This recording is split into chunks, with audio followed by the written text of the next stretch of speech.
हरित क्रांतीचे प्रणेते तथा राज्याचे माजी मुख्यमंत्री वसंतराव नाईक यांच्या जयंतीनिमित्त अकोल्यातील डॉक्टर पंजाबराव देशमुख कृषी विद्यापीठात कृषी दिन कार्यक्रमाचे आयोजन करण्यात आलं।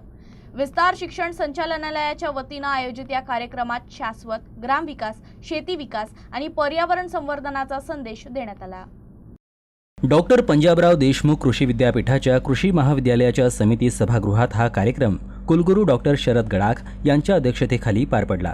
यावेळी अधिष्ठाता कृषी विभाग डॉक्टर देवानंद पंचभाई, संचालक संशोधन डॉक्टर श्यामसुंदर माने, संचालक विस्तार शिक्षण डॉक्टर धनराज उंदीरताडे, अधिष्ठाता कृषी अभियांत्रिकी डॉक्टर सुरेंद्र काळबांडे, अधिष्ठाता उद्यान विद्या डॉक्टर अरविंद सोनकांबळे यांच्यासह मान्यवर उपस्थित होते। प्रमुख अतिथी भवरे यांनी समृद्ध गावखेडी ही दिवंगत वसंतराव नाईक यांच्या दूरदृष्टीची जाण देत असल्याचं सांगितलं। याचसह यंदाचा तीव्र उन्हाळा आणि मान्सूनच्या आगमनातील अनिश्चितता ही भविष्यातील संकटाची नांदी असल्याचं सांगत प्रत्येकानं वृक्ष लागवड आणि वृक्ष संवर्धनाची जबाबदारी स्वीकारून पर्यावरण संवर्धनासाठी पुढाकार घ्यावा असं आवाहनही केलं।